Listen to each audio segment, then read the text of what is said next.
Hi, I'd like to talk to you about something that I have called the splenic flexure syndrome.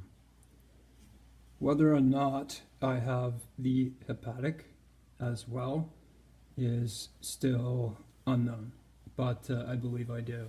They say that both cannot happen together. I don't agree. The reason for mine might differ from some people. I have a large scar, and it's a laparotomy, so it's from top to bottom. So it was like, opened right up, and so I got really severe adhesioning, and I developed the splenic flexure syndrome. So my adhesions pull back very hard, very deep, and they cause the splenic flexure syndrome. I used to be 190 pounds. I was pretty muscular guy. I was bigger than I am now. Lost a lot of weight. The reason why I lost weight, I have a lot of pain, but I believe it is associated with the splenic flexure, like completely. No matter what I eat, it doesn't matter. I'm like at a steady 130. If I went to 140, I would have to eat 6,000 calories a day, literally. So it pulled back so hard. And what happens, I'm not going to show you on camera, but it goes up into my top left splenic area. And what happens is, just like much more painful than irritable bowel syndrome, and they're not the same things either. Seems to be a subtype of it, though.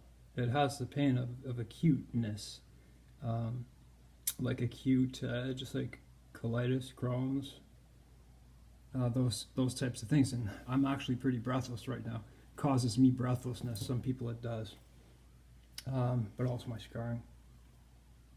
So I developed that, and it's pretty painful. It goes up top left rib, and so the colon, it's like it kind of goes down. Goes up from the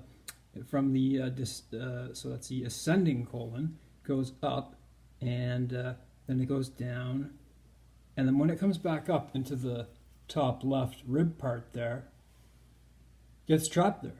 Everything gets trapped there. So mine is done mechanically, so I know why mine is happening. Most people don't know why. But in the end, it's the same thing. So whatever, doesn't matter, stool gas, all that type of stuff gets trapped there. I don't think there's anything worse than a GI problem. I think it's worse than things with your brain and body. It's a very large part of your body. Gets trapped up there. And when you eat or drink, it starts to accumulate there. It gets so painful. Either that rib there, all the way to the back to your spine, it goes right through. And this type of pain isn't just, some people can end up with fevers with this. It can get that bad, so it is acute. It can be acute pain. Most certainly happens to me. I had to, so the foods that I was eating, so I was able to eat grains, milk, pretty much anything I wanted at any time. And I had to change my diet. It got really bad, and I do happen to be one of those people that lost a tremendous amount of weight from the syndrome. So what do I do now? What do I eat? I eat pretty neutral things. I make like 10 eggs a day. I scramble 10 eggs a day. Salad. I eat what do I eat? Like 3 haddock, corn, carrots. My salad here, crackers, butter, and some fruit at the end of the night. Very painful syndrome. Sorry, I'm pretty breathless right now. Pretty painful syndrome, and what a lot of people say is that, although this is a painful syndrome, it's more of like it's more of a nagging problem. And it's one of those things you just want eliminated completely. One of the medications that I use that helps out so much is an IBS medication, but it's special, and there's no other like them in their class. And if it wasn't for this, my life would be horrible. And I'm in Canada, and they did run out because of some earthquake in Mexico or something. It's called buscopan, hyoscine. They use it for breathlessness, but mostly IBS, people who are dying breathlessness. And I have breathlessness, and this helps, believe me. Any acute pains that this will stop pretty quickly has something in it called nightshade. I don't mean Game of Thrones either, just called nightshade.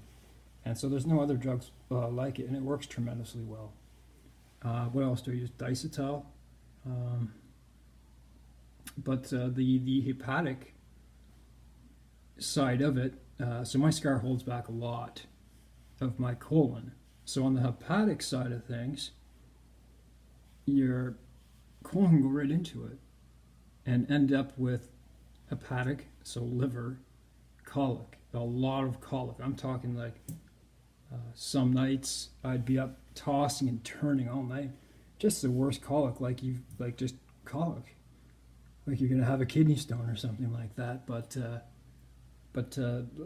kind of the same thing, just on a different side and against different organs. And oh man, all I can say really is that at this point right now, I've talked to my doctor, and because it is a mechanical, like I know the cause, I know when it started. I didn't know what it was for a long time, but because it is a mechanical cause, I'm able to get my spleen removed. Supposedly, if you have a mechanical reason for this type of syndrome, if it's mechanical and they know what, and you can get a splenectomy. That's for mechanical reasons. I don't mean everyone, okay? And hopefully it will resolve, and there will be no issue with anything else. And so the reason why I would get mine removed is because I have a lot of other different issues. And this one, well, having some of that relief could allow me to eat the things I want. And I thought I'd just say, so I am one of those people that lost a tremendous amount of weight. I've tried double portion meals in the hospital with this syndrome, so like 6,000 calories a day. Didn't matter. I left a half a pound less. They recorded a half a pound less. And yeah, so you got to eat right with this. And like I said, that buscopan, that's my best. That's the best I can say. This can get pretty acute and can lead to fever if untreated. Hope you find something.